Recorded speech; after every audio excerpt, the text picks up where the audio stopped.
बिस्मिल्लाहिर्रहमानिर्रहीम रब्बे यस्सिर वला तुअस्सिर वतम्मिम बिल खैर। अस्सलाम वालेकुम students, it's time to study science, and today our topic is effects of different factors on photosynthesis. And the key terms of our lesson today are factors, light, chlorophyll, temperature, intensity. So let's start. Students, open your books at page 28. We have a topic, effects of different factors on photosynthesis. And let's start reading. Light, temperature, carbon dioxide, water and chlorophyll are necessary factors for photosynthesis. तो हमें ये पता चला कि 5 factors are there, यानी अगर हम इनकी काउंटिंग करें तो 5 नेसेसरी फैक्टर्स हैं, ज़रूरी फैक्टर्स हैं जो किस चीज़ के लिए ज़रूरी हैं, फोटोसिंथेसिस के लिए। If any of these factors falls to a low level, अगर इनमें से कोई भी फैक्टर जो है अपने लेवल से लो हो जाए, लो लेवल पे आ जाए, तो फोटोसिंथेसिस का प्रोसेस क्या होता है, स्लोज डाउन और स्टॉप्स, या तो स्लो डाउन हो जाता है या फिर रुक जाता है। तो first heading is light. Now light को डिस्कस करेंगे। Plants trap sunlight to make food by photosynthesis. अब प्लांट्स क्या करते हैं, ये बात हमें पहले से पता है कि लाइट को ट्रैप करते हैं फूड बनाने के लिए, फोटोसिंथेसिस के प्रोसेस के लिए। Photosynthesis increases as the light intensity increases. This one is major point कि फोटोसिंथेसिस के ऊपर क्या इफ़ेक्ट आता है लाइट इंटेंसिटी का। तो हमें ये पता चला कि फोटोसिंथेसिस इंक्रीजेस, फोटोसिंथेसिस का प्रोसेस इंक्रीज़ करता है, ज़्यादा होता है, यानी अगर लाइट ज़्यादा होगी, लाइट की इंटेंसिटी ज़्यादा होगी तो फोटोसिंथेसिस भी ज़्यादा होगी।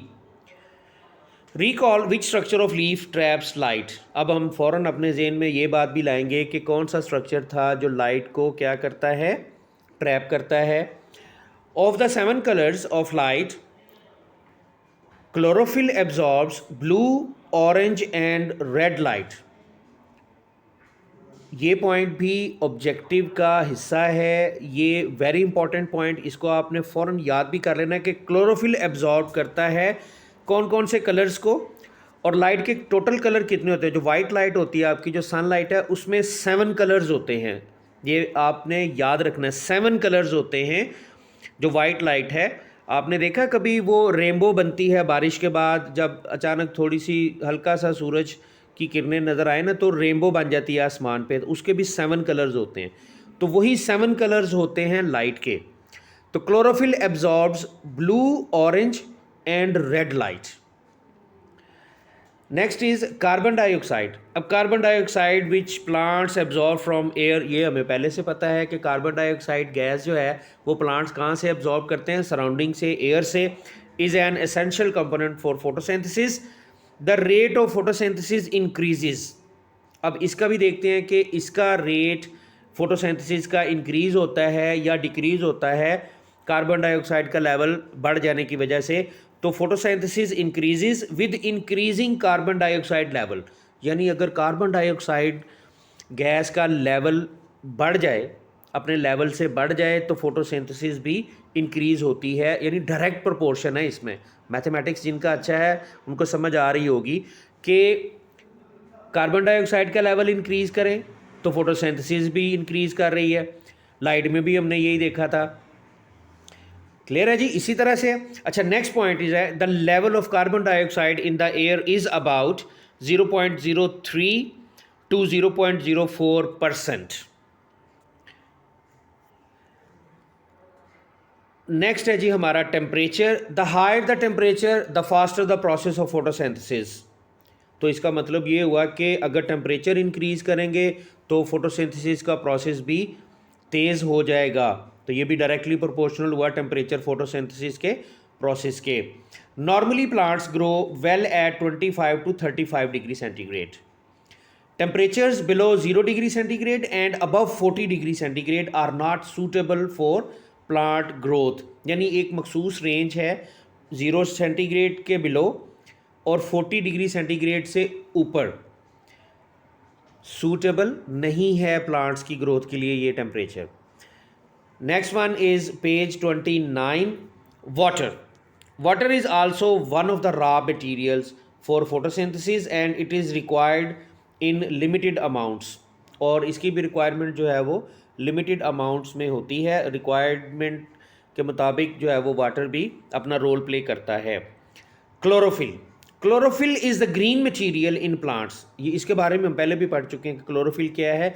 ये ग्रीन पिगमेंट है जो प्लांट्स में होता है, और ये क्लोरोप्लास्ट में था ना, आपको याद आ रहा है। Debt trap sunlight for photosynthesis, और इसका फंक्शन हम पहले भी पढ़ चुके हैं कि इसका फंक्शन क्या है।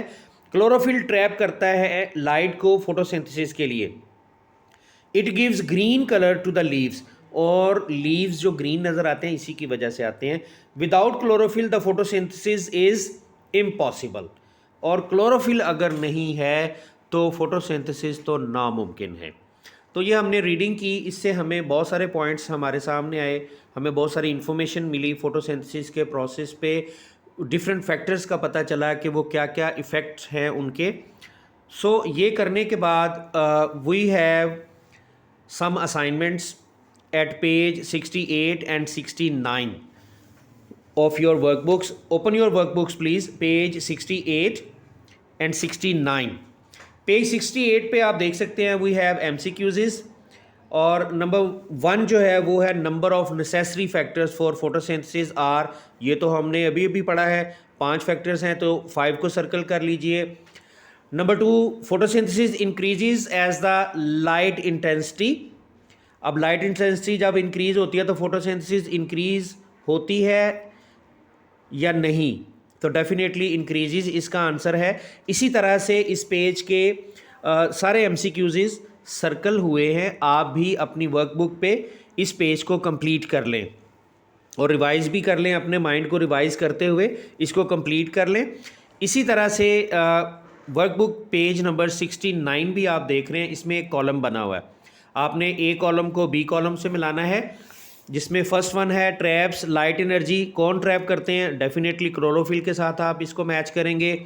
नंबर 2 है इफ़ लाइट इंटेंसिटी इंक्रीजेज, तो फोटोसिंथेसिस का प्रोसेस इंक्रीज करता है उसमें, तो इसको उसके साथ आप कॉलम को मैच करेंगे। तो ये मैचिंग आपके सामने है, आपने भी अपनी वर्कबुक पे इसको कंप्लीट कर लेना है, इसको मैचिंग कर लेनी है। We have a question at page 69। एक क्वेश्चन है हमारे पास, what would happen specially to the amount of oxygen in the air if photosynthesis stopped, कि अगर फोटोसिंथेसिस ना हुई होती तो फिर क्या होता। तो if photosynthesis did not take place, अगर फोटोसिंथेसिस का अमल ना होता, there will be no oxygen in air, तो फिर तो किसी किस्म की ऑक्सीजन रहेगी नहीं एयर में। Nearly all living things would die. Answer is in front of you, आपने इसको कंप्लीट कर लेना है, आपने भी लिख लेना है, और फिर यही 2 पेज आपकी डायरी है। आपने क्या करना है, इन दोनों पेजेस को कंप्लीट करके याद करना है। The diary is complete and learn workbook page number 68 and 69. Thank you so much. अस्सलाम वालेकुम।